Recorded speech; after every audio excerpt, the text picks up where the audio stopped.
suuraa kaasee qofa irraaseetti ergaa ture. Wanti nani beekurraa jechuudha. Amantamee engadda suurri ishii kun bahe kunis wayirra akkuma kanaan ta'uu danda'a. Isa san immoo ijoolleen dhiira keenyas yoo wal gorfanne karaatti wal deefanne maal ta'a? Numatu aadaa keenyarraa dogongoree garan taanetti wal geessaa jira. Isa viidiyoo ol bahe qofaa miti rakkoo baay'eetu jira dhugaa dubbachuudhaaf. Saniif ani garuu isaanis tolchinan jedhu dhiirris immoo yeruma viidiyoo arge qofaa miti. Maaliif dhiirri gaariinis akka obboleetti ofii akka haadha ofiitti akka haadha mana ofiitti kan namaa yaadu jira. Deebi'ee immoo kan namatti yaadus hin jira. Saniif ofumaan wal balleessinee boodamuu quba walitti qabu. Dubbiin teeti dhugaadha. Namni tokko akkuma shamarri badaan jirtu dhiirri badaa sinii jira. Si jammar namni tokko hamma fedhe haa irraa nyaatu. Waggaa 2-3 irraa haa nyaatu. Lubbuun isii warqiidha. Mallayni sun deebi'uu danda'a. Lubbuun isii deebiti hin deebitu. Immoo badeetiin sababa kanaan jecha deemee bangalii hojii jiraadha hanga jiraadha jettu amantaa kam keessatti illee akka feetetti namni nama hojii jiraadhu jiru hin jiru. Maaliidhaaf? Yoo amantaa kamiinuu yoo abbaan isaanii kan godhee hin jenne kuni tokko yoo jennee haram irratti ta'a. Jireenyi isii asirratti yoo jireenya bareedduu filatte addunyaa tanarra namni hin taa'u. Bareedinni illee hin taa'u. Umriin namaa kun illee hin deemu hin taa'u. Sila kana ta'ee fi hadha isaa wajji oromticha kanarraa nyaatame deemee bangalii kana wajjin hanga jiraadhu bareedee jiraadha yoo jette kun jecha fudhatamullee miti. Kanaaf akkuma ati jette namni gariin dhiira tokkollee hin jira namni akkanumatti jireenya namaa sana keessuuf deema. Kana ta'uu hin qabu. Yaada isii irratti amma hawwiin yaada kana jedhee hin murteessuu jetti. Murteessuu qabda akkamitti? Uma fedhee yoo ta'e ilmi Oromoo yoo badii qabaate jecha amma isii yaada isiin kaaftee dubbattee irratti dhageeffatu akkatti murteessitu jira. Ati amma sabni tokko nama tokko heerumee achi mallaqa mana ijaaradhee asir jedhee na nyaate kana gubatuurra yookaan fajjeessuurra saba kanatti heerumuu wayyaa jette. Amma isiin si jammar yookaan warra qabdi maatii qabdi. Namni tokko yoo hin ta'iniif diigale Oromoon isa qofaa miti. Akkuma inni bataan jiru namni ilaalle gaariin jiraatuu danda'a. Hayyee nama tokko irratti badooma yoo agarte Oromoon hunduu badaadha jetteetiin murteessitee gara biraa deemti moo waan tokko jijjiirteetiin yaaluu qabdi. Duulaanoor. Soni kaan dadhabbinni keenya achirratti maa rakkina guddaa maaliif anuma Oromoo sanii jijjiiruu ilaalle gaafa jennu yoo atumtuu yaada isii kana fudhatteetiin yaada isii kana dhugaadha jettee dubbataa jirta bar. Yaada amma isiin siin jette kana dhugaadha jettee dubbatu jirta bar akka yaada qaba asirratti ijoo yaada kiyya narraa fudhame. Dhugaadha jechaan jiru. Dubbatu duulaa ko. Dhiifama naa godhi ani dhugaadha jechaan jiru. Ani wanti dhugaadha jedhan jiru beektaa yoo nama danda'amu achi nan jallisin malee hin ta'u. Ani amma ishiidhaaf gocha gaarii goote jedhee ishiidhaaf dubbachaa jiru. Immoo sababa maaliitiin achi dhattee sababa rakkoo waan akkanaa kun jiru faadhaaf jedheen irraa dubbadhee malee bareeda gootee itti fufamuu qaba borus itti deebi'amuu qaba jedhee murteessuu koo miti ta'uu hin qabu. Kan lammiin keenya nu taane lammiin ormaa nuuf hin ta'u. Maaliifis sun itti fakkaachuu ta'uu danda'a ishiidhaaf. Garuu yoo nama danda'ame amma danda'ametti nama biyya ofii nama wayya. Yoo ta'an immoo jireenya kowaar hawwi amma filachuu wayya malee lammiin biraa wajjin rakkachuun gaariin ta'u. Inni dhalatu sun irra galee biyya tuurootiisa. Oromummaa jette reeffa firaa torba gargalchanii jette. Galee tokko akkana na fuudhee mana ijaare jedhee birriin ergisiisee mana abbaa biraa suuraa ergee kana manna bangaaletti heerumee taa'uu naa wayyaa jechuurra ilma Oromoo argitee saba ofii 2-3 jijjiirtee laaluudha malee tokkochi kunuu akkana na godhee akkana na nyaatee akkana na godhee osoo hin taane gara jirutti laalu amma jarana duulaa dubbisame duulaaf akka ilaalcha yaasitti akka hawwiin jennutti harka fuuni luugamatti dhiirisu. sagaleen kun jiru jeelaan dubbadhamu Ani yaada ni qabu asirratti waa'ee shamarranii saba biraa wajjin mul'atanii ija lamaan ilaalan. Ija lamaan jechuun takka rakkoo jaalala irra jiru wal qabsiiftee yoo Cufadha namni kun sagalee muut godha. Dubbadha. ijoollee nama fakkeenyaa fi lammii biraa wajjin argaman kuni jaalalichi jaalala yerooti. Gaafan akkasiin jedhu akka maatii ishee isa fudhattee gara maatiitti galtee yookaan biyyatti galtee wajjin hin jiraanne ni beetti. Inni illee gara biyya isaatiitti akka isheen isee fudhattee hin galle ni beetti. Ammoo shamarran keenyaa fi lammii biraa wajjin mul'achuun jijjiirama wayiitti fakkaata. Waan Kanaadaa, Ameerikaa warra adii kanaa wajjin waanuma shamarran lama sadii arganii fi waan akkasii faase anti fakkaata beektaa. Qalamuma kana warra ilaalan jechuudha. Garuu sun dhiibbaa irra qaba. Dhiirri keenyas kiftetii xiqqoo tokko ni qaba. Innis maal inni dhiirri takka yoo shamarran kana maallaqa nyaadhee barbaada. Shamarran keenyas yoo maallaqa nyaatamte malee jaalala kee nu hubattu. Yoo ati bakka yoo ati akkasittiin jaalala ibsuu fi feete maallaqa kan kee yoo ati irraa nyaattee yoo hiraarsite malee dhiira keenya namantu jechuudha. Kanaaf yeroo baay'ee suuraa kaasee akka godhe jennaan maal godhe jennaan waan asirra jiru namni tokko maal gochuu qaba? Kaayyoo akkamii biyyaa ba'ee nama akkamiitti siqee immoo jireenya wajjin gaggeeffachuu qaba? Waan jedhu filachuu qaba namni tokko. Faranjii iyyuu maan taane Baangaalii dhiisi. Baangaaliin akkuma kee rakkatee biyyaa dhufe ati gaafa Baangaaliitti maxxantu muki cabee lamaan olii hirkatee jechuudha. Inumaa lolaa fudhatee bada. Akkas jechuun inni biyyatti fudhatee hin galu wayii diqaalaafata akkasitti hidhee boorraa qixaachaa isaas jalaa jijjiirratee sokka. Lokeeshina isaa hin argitu, karaan irra ba'e hin argitu. Hamaa biyya keetiitti yoo dhatte garuu yookaan Jimmaa ta'uu, yookaan Wallaggaa ta'uu, yookaan Arsiyaa ta'uu iyyaafannoo ni beektatoo biyya galte yoo machi dhatte iyyuu dhala Oromoo dhadhe yoo mati dhaltee fi jennaan yookaan deessee fi jennaan karaa irratti uummata na gargaaraatetti iyyuu dhiiga keenya dhee uummanni sin gatu jechuudha. Garuu lammii biraatti maxxanuu ol kaatee maxxanuun kun takka mirga keeti sun rakkoon qabu. An kanarra lakkii ta'uu hin qabu jedhee hin falmaan. Garuu isa kamti bu'aa qaba? Hamaa biyya keetii, hamaa afaan kee dhaga'utti yoo kan maxxantu taate yoo inni si gatee deemellee lammiin kan kee sin gatu si gargaara. Ammoo yoo ati diqaalaa namaa fuutee dhuftu ta'e namuu sitti kolfa muka kolfaa taate jechuudha. Gaafuma dhaabbattu ilaallattee dhaabbachuun murteessaadha. Ka Baangaalii ka biraa miti. Ka biraallee ani jechuun jibba saba takkaan qabu. Lammiinti biraatu Itoophiyaa keessa ta'ee yoo tama fakkeenyaa fi jaalalii waan irra nama qabne hin qabdu. Lammii biraa akka Amaarafaa ta'uu, ka Tigireefaa ta'uu nama kanaa walitti dhuftee boodarra haalli siyaasaa fa'aa yoo gargar siin baase rakkoo jiru jira.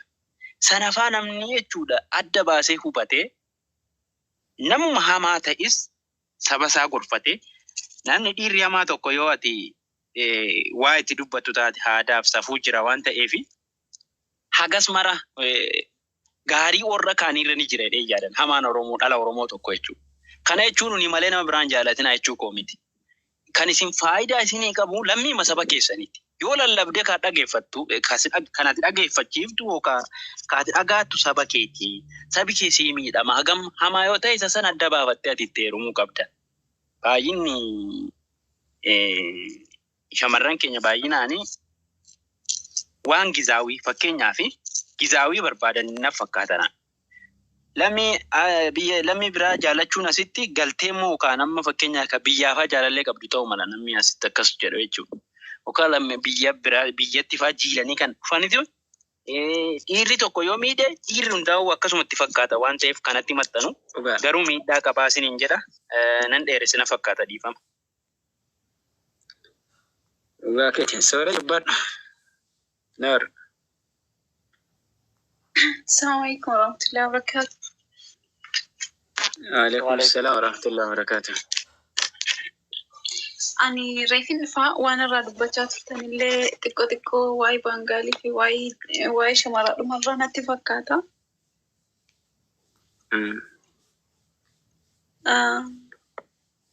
yeroo baay'ee dubartoota irrattidha kan dhiibbaan akkasii ga'u waan barbaadde jaallachuu mirga qabdi garuu dirqama baangaalee jaallatu jechuuf otoo hin taane namni takka waan jaallatu ilaalee ofiisaatiif itti gala waan ta'eef dubartiidha maa kana goote maa akkas taate gaafa wacitan rumanii asirratti kan keenyas badii hin qabu sirriitti qaba. An biyya Dubai keessa dheengadduma dhiyoo gaafuma dubartiin gadi baafamtee gatamtee naan ilmoo wajjiniin wal gashitan sana. Kunis yoo rakkatte dirqama isheen jaallatteetti waan isheen jaallattaniif ilmoo ishee wajjiniin Oromoon gatus Baangaaliin gatus gatamuudhuma wanna ta'eef keenyuma jala deemtee miidhamtuu qooda jettanu. Miidhamuun seergan in oolle jalqaba sin jaalala kennitanuuf ijoollee keenya seeraan jaalladha jalqaba balleessitanii dubartiin keenya akkas taate hin jedhina. Maaliif yoo sin seeraan yoo jaallattan jaalala sila jaallatartan seeraan jaallatanii nama kanaa jiniin yaada wal jijjiirtanii wal jiraachuu yoo hin taane akka nagaadhuma wal biraa deemu. Akkastu gaariidha. Intaloon dheengadda gatamte irratti mucaan sun odoo erga gatee booda nama keenyadha. Ani ormi kun waan fedhe nu godhe wallahi waan tokko natti hin fakkaatu. Maaliif kan keenyatu irra caala nu miidhaati jira. Keenya bakkee keessatti gatamtee ani Dubayin jira nin arga wallahi yeroo baay'ee ijoollee keenya miidhamtee bakkee irratti gatamtee jirtu sabni biraa yeroo inni gargaaru nan arga. Keenya garuu zim jedhee akkasitti ilaalee bira dabarfata. Kaniif rabbiin keeriyaa godhu rabbiin waa eegu gadi baanee odoo akkasii baangaalii jala deemtu jedhanii iyyuun dura nutumti warrumti dhiiraa kun yoo jaallattan seeraan jaallachuu yoo dhiistan immoo akkas baqa nagaadhumaan biraa galu malee ani baangaalii jala deemuu faaxotaa wallahi waan tokko natti hin fakkaatu. Miidhaadhuma yoo akka miidhamte dhaxxee miidhamtu garuu ani wallahi waan takka rakkoon natti mul'isu. Walumaa galatti sooratti ati miidhamuu argate. Kan irra caala miidhaaru waan ijoolleedhuma Oromoo ta'eefu. Baangaalee maa jaallattudha? Yaa wayila kana dhugaa dubbachuun iftooma kun. Akka dubbachuun dhugaa dubbachuun firooma. Ila amma sooretti gaafii sii qabaate amma dhugaadha waan si fakkaate dubbatte. Asirratti ni jaalatti. Sabni keenya yoo jaalatee ni illee. Asirratti dhiifama qo'al tokko. Ani asirratti waan warra baangaalii jaallate yeroo jettu ani baangaaliis argeen beeku arguuf fedhas hin qabu. Dhageeffatu. Firiis amma argiteef hin argine san amma kitaaba sanii banaan jirru. San siif rabbi waliif beeka. Garuu ati deeggaraa jiraati. Deeggaraa gara saniiti. Wanti nu jechaa jirru uummanni keenya hin miidhuu jedhaan jirru. Ni miidhaa. Kan miidhus ni jira. Kan miidhas ni jira. Hundi amala garaagaraa qabanam. Eegale. Akkasuma dhalammaan teennaa kan dhiira miitu fakkeenyaaf Muhammadoon ol baheen iyyine malee akka keessanii ol baheen dubbanne malee dhalaan harki caalu jarruun miidhin dhugaa yoo siimne jechuudha. Harki caalu jarruun miidhin Muhammadu. Abbo salaam alaikum. Alaikum salaam warahmatullahi. Muhammadoon abbaa obsaati. Waama eessan dhaggeeffataa jira? Taraasiif kennash. Afixatu. Muhammadoon obsa qaba rabbi obsatti kenne beektaa isa. Garuu maa miidhamtanii jechuu osoo hin taane yoo miidhamtanis namni jechuun alagaan si miidhuu fi namni ofii si miidhuun garaagara. Igalaami. Oreen kophee keessan si waraantee fi miila qullaa si waraante garaagara. Dubbii akkasii hubadhu. Bakka sanitti jenne malee miidhamuun keessa yoo namni kennallee si miidhe ka hambaa si miidhe hiikan qabu. Kayyoo kenna yoo si miidhe hiika qabu. Zarii isaa beeyta, eenyummaa isaa beeyta. Yoo warra isaatu hin beekne ilma Oromooti jettee gabbaatee Oromootti iyyatta. Oromoon sirraa dhaga'a. Gurra lamaaniin sirraa dhaga'a. Lammii biraa irraa dhale yoo jettee noo gurra tokko qofaan si dhaga'a Oromoo kana quba qabaatu. Yoo fedhe siyyuun dhaga gurruma tokko chataniinu. Si jalaa cufata. Gaafa rakkattee ilmoo tokko baangaalee irraa dhaltee yookaan isa biraatu irraa dhaltee waliin rakkattee gabbaatee karaa irratti maal jettee afaan kamiin dubbatu nutti iyyatuu dandeettamee jedhama. Saba Oromoo irraa dhalte akkuma gaafa duraa kun Oromiyyaattiin Dubaayii keessatti gabbaatee afaan guutuun dubbatte qaanyiin qabu. Ilma Oromooti dhiiga Oromooti ilma keenya hin furanne hin qarqaara. Garuu rakkoon tokko yoo sirra gahe nuti bar maachi jala deemtanii miti. Rakkoon tokko booda yoo sirra gahe isin nama akkam ta'u booddee wayi numatti deebitanii rakkoo amma rakkoon amma isinirra gahu kun booda dhufee wayi nurratti feetaniidha bar. Akki baangaaleen isin fuudhee mee ilmoo isinirraa dhalu haa ta'u. Booddee rakkoon keessan kun akkam ta'aadha malee waan biraatii miti. Yookaan isin qeequufi miti. Yaa dhugaadha amma tara dubbadhu ati maka seene kun. Anillee asirratti maalin jabeeta? Gararaatiin jedhama. Dubbii ishii tanarratti jechuudha dhugaadha. Dhalaan dubartiin teenya hedduu takka nu miitee turte. Garuu dubartiin tuni kara tokkoon obboleettii teenya, kara tokkoon haadha teenya, kara tokkoon jaartii teenya. Garuu nuti ol baanee takka sooshaal miidiyaa kanarratti isaan ol baanee himaa hin oollu. Takka baangaalii wajji jechuudha. Suuraa hin kaanu tokkoffaa Arabaa wajji, baangaalii wajji, Paakistaanii wajji sooshaal miidiyaa kanarratti hin deemnu. Garuu ishiin amma gartee baangaalii galatoonfachuu barbaadu tanaaf hin jebeete.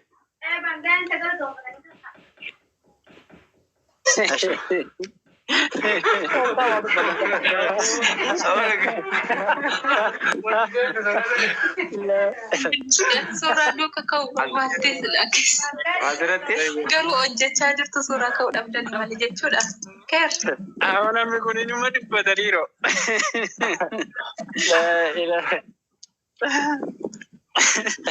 Dubbiin dadhabsiiti beektaa? Nuti baangaalii biratti sin mul'annu dhugaadha. Dhalaa baangaaliitti wajjin sin mul'annu.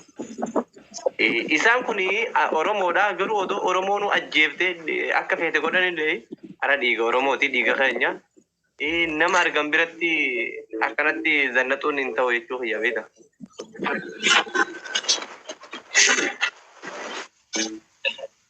Baay'ee yaada gaariidha. Siifan atoomee siifan itti dabarsi. Ilaan bakka baaba Jeelaan. Jeelaan dubbii goola booyya beeta. Maali jedhe? Bakka jirtanitti shamarran jechuudha. Gorsa kennuufillee nama ofii hima gorsanii. Garuu rakkoon akkana saba biraatiin isinirratti mul'ate taanaan gaafsan wanti danda'amu qabachiisu. Yaa amma dhugaa dubbachuuf yeroo manguutu waan ta'eef soorettiin dhugaa jirtu lafa keetti waan ta'eef kana irratti illee wanna haasamuu miti. Dhiifama hojii amma simboo tana dubbisa inni faataraa wal kennaa. Daanaa fakkaatanii irra dhaabata. Baay'ee akkam ooltonni keessan hojjectu fayyaa keessanii. Nagaa oolu. Nagaa. Baay'ee bakka nagaa taatanii. Ani gama kiyyaan akka yaada dhuunfaa kiyyaatti ani faatee Maammadoo Bangaalii kana jala fiigdullee hin deeggaru sirrii gootes jedhellee hin jajju.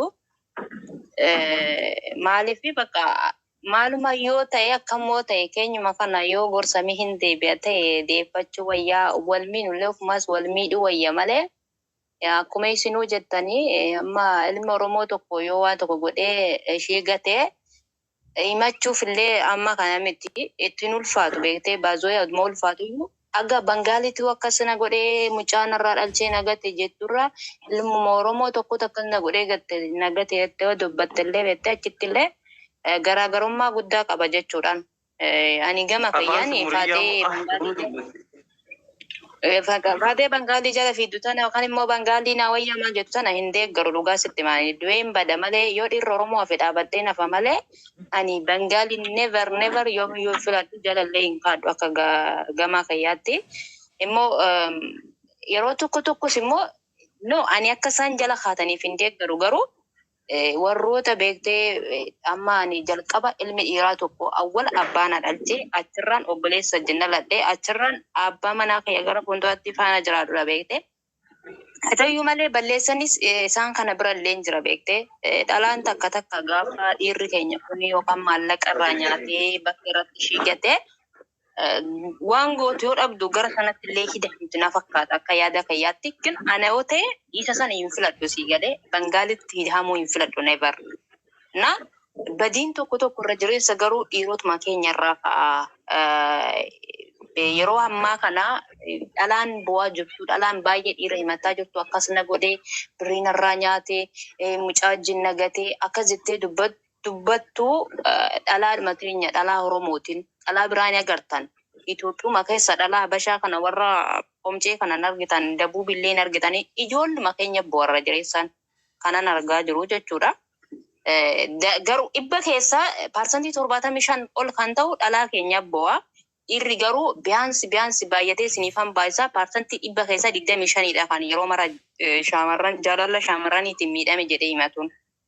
Irra jireessa rakkoon guddaan jiru maammadoo keenya bira jira. Hundas immoo miti ani yoo sin jedhu walumatti cafallaqetoo hin taane maammadoo hunda mitiin garuu harka dhibba keessaa 75 kan bu'aa jiru dhalaa teenyaa. Irri yoo jiraate parsantii 25 dhibba keessaa kan dhalaan miidhamee ba'uun. So rakkinni guddaan isinu ilma bira jiraatu iyyuu malee ani gama kiyyaan gara san maammadoo Bangaalii kanatti faayidamtu yookaan immoo Bangaalii taa'eerumtu hin jedhu never. Ni balaaleffadhaa taate walumaa galatti. Nan balaaleffadhaanii du'een bada malee Bangaalii tana laal dhugaa rabbi garagareellee ishiin laalu akka kiyyaatti jechuudha kun yaada mataa kiyyaati. Dhaabadhee hafuu filadha. Yoon dhiira Oromoo dhaabee jechuudha nama naaf. Akkuma xixiqqeetti jirta moo jijji? Isaan geettan? Siifanii hin balaaleffadhatte gocha amma shamarran keenyatti jiru kanan balaaleffadhaa akka kiyyatti yaada kanan deeggaruu jette sooretti tana deebimee takkatti. Sooretti waan itti deebi'an hin qabu. Galatoomi nambus. Siifaan hin galatoomi ennaan. Siifan hin galatoomi. Sooretti illee dhugaa dubbachuu keetiif galatoomi. Yeroo ittiin dhugaa jirtu dubbattee garuu wanti ati dubbatte kun nuuf hin taane. Amma bari akkana jechi kee amma fakkeenyaaf dhugaas dubbatte isiin nuuf ta'ullee baatu kun dhibbaan dhibbatti waan hin taane jedhameetuma dhiifamuu qaba yoo danda'ame gorfamuu qaba. Ila ta'e fi isiin karaa gabaabsiti. Bar gorsuma isaa irratti sii ta'ee gorsuma jedhaanii jira. Gorsuma kennineef sanni irra deebinee gaafata irraa barka ta'ee fi kan ta'iniif kan. Ishii gaafadhaa kan yoo isin ifanna ta'e. Seeretti. Achi jiraadhitti amma. Dubbicha xiqqeeffamuu didee na fakkaata.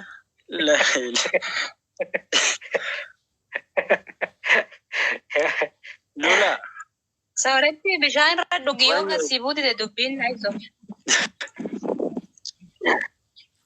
Haisha ummanummaan kun ummanummaan Bangaalee kun yoo nu jalaa fe'oo. Ilaa shamarranii dadhabne mee ummatuma sanii yoo barbaanne homaa. Yoo nu dhiisan ummata sanii. Gadi baatee jechuudha hiriira. Ani waa isinitti immoo ijoo sagaleen kiyya ni jira jeelaan. Madoon keenya. Sirriitti jira Lula.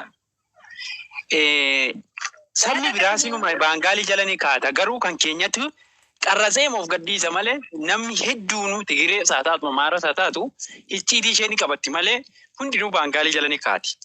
Ammoo kan keenya kun adda ta'e beektaa. Isuma sirba Oromoo irratti hidhatanii magaalaan kanatti xiqqoo nama dabbara malee mirga see akkuma jettanii abbaan fedhe jaallachuu hin danda'a garuu safuu aadaa uummatichaa balleessuu ta'a waan akkasii godhu. Abaluu namii dheedee namni akkas ta'uun kun sirrii miti. Ani waan na dhibu keessaa sirbuma qabsoof sirbame irratti of hin hidhina. Sirba kan jaalalaa irratti of hidhadhaa rakkoo ni jira. Isaan wanti sirba qabsoo irratti hidhanii maal ta'e dhageessa qabsootti jiranii bar. Isaan amma. Qabsootti jira wajjiniin. Dhiifama ani garuu sagalee keessan dhagaan ture yeroo na yaamtanu qaalitti na bira jirti. Yaadni kun sii ta'ee kunoo namni hunduu balaaleffataa jira. Uma fedhe yoo ta'e ilaali obboleessa kiyya dhage wanta kan siima. Si jammar jalqaba mana keessanii yeroo kaatu jechuudha. Mana keetii kaasi dubbii manaa kaati beekta. Safuun waan jedhamtu tokko jirti beekte.